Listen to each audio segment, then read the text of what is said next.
Rayman Raving Rabbids was released for the Xbox 360 just under half a year after reaching its other major platforms. You got the Wii release for the motion control and PlayStation 2 for those lagging behind a bit. The 360's release was far from the end though, as it came out for the personal computer, Nintendo DS, and Game Boy Advance platforms later the same year. It was a very successful title for Ubisoft, which now spans across a diverse selection of games, a TV show, merchandise, and more. Yeah, I get what everyone keeps saying, where's the real Rayman 4? Well, let's put those comments aside for this video though, because this is Rayman Raving Rabbids for the Xbox 360. One may assume upon first glance that this is nothing more than a port to the 360 hardware, and while that's mostly correct, this time you get the ability to use the Xbox Live Vision to play around with, some new minigames, updated textures, models, and an included art book. It's the definitive release of the game, and it's hard to argue the point by comparing the Rabbid dancers in the back of the dance minigames. This seems to be the easiest place to spot the difference. You'll also notice the enhanced lighting effects, and all around the game looks pretty nice compared to the graphically dull releases on the Wii and PS2. Unfortunately, the PC version, the last release may I mention, has none of these improvements and is simply a port of the Wii and PS2 release. We'll get more into what the 360 has to offer with this game, but first let's take a look at the game itself. Unlike his traditional platformer series, Rayman finds himself in an arena-based selection of minigames, forced upon him by the Rabbids hungry for entertainment, and an experience that was no doubt influenced by the Colosseum. You must complete 4 of the 5 minigames on each day to progress. Completing 3 of them unlocks the final game of the day, where you either take down the Rabbids in an on-the-rails first-person shooter extravaganza, or race the Rabbids on a speedy warthog. There's a dance minigame for each day, and the other 3 seem to have no real consistency. The minigames are fairly unique, with hilarious antics and a crude sense of humor you can only expect from the mind of Rayman creator Michel Ancel. Upon completing the final game of the day, you'll be awarded with a plunger, and if you've completed all 5 minigames in a day, you'll be awarded with a bonus such as an outfit or soundtrack to listen to in the jukebox. You'll find both these trophy types in the jail cell, which is where you initiate the next day or replace some of the old minigames. The plunger you're rewarded with each day eventually leads up to your escape. It's a simple storyline that really just fills plot holes and nothing more. It's loosely based on an earlier prototype which I've talked about in a previous video. Other than that, it's pretty much just filler. The minigames themselves have a variety of controls, but you'll frequently find yourself approaching 2 different minigames the same way. The way it's done is still interesting and keeps your attention, especially considering there's more to the games than most party titles of a similar idea.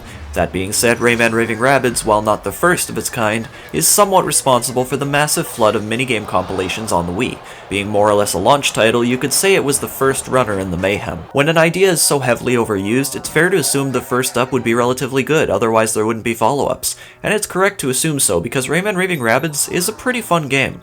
It's not anything too special, no, and reflecting on it now, there's certainly a huge market for these games, meaning you could fine-tune your selection to whatever sort of party game you'd like to play. There's one for everyone interested in the genre. If you like Rayman and you like the literal precursor to the Minions, Rayman Raving Rabbids might hold your attention.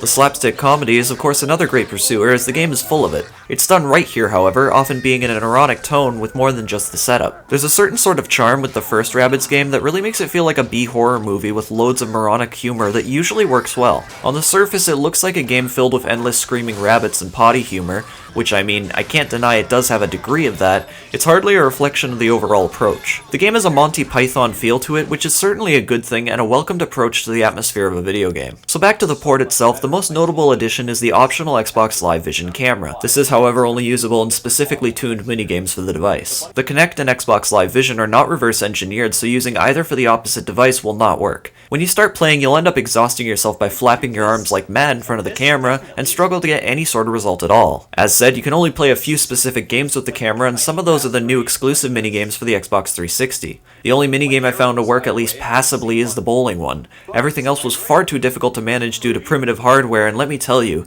even attempting the dance games for curiosity purposes isn't worth it. By the end of my play session, I had a pretty bad backache. I would avoid this gameplay method completely, though there's an achievement to get for using it once. Just borrow one from a friend and start one minigame, that is if you intend to 100% the game. Glad mine only set me back 50 cents. Now about those 360 exclusive minigames, well, they're a better example of why I didn't care for Rayman Raving Rabbids 2. They just don't feel like they were made with heart. These new minigames use all the same animations, same models, and same backgrounds, with very little added to the experience. Some of them are practically games you've already played with a bit of a spin on them, which is not redeeming in the slightest. The original game itself does do this around the halfway point, giving you a part 2 or even part 3 where something from the original minigame is changed, and yeah, it is lazy, but at least the original games had the creativity and heart put into them, which makes the first game so memorable. Now don't get me wrong, points go off to the original game for doing that, but to get extra time and still throw together a lazy rehash is just disappointing. Could have also fixed those horrendous loading times. I mean, I see you put the effort into making new loading screens, but goodness,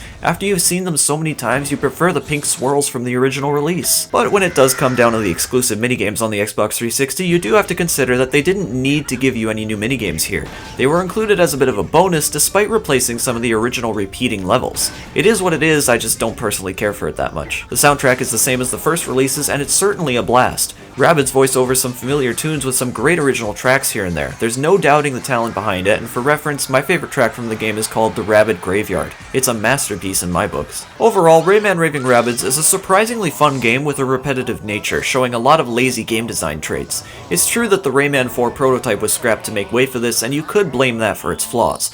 Ultimately, the game could have been a lot worse, and for a game like this, it's pretty solid. With the quote, games like this, however, it's best to consider that these games can be thrown together very quickly for a lot of profit, quite likely why a lot of developers followed suit.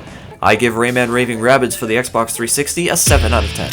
Maybe it wasn't the most refreshing back when it came out after the original release, but looking back at it 10 years later, it's still the best way to play the game.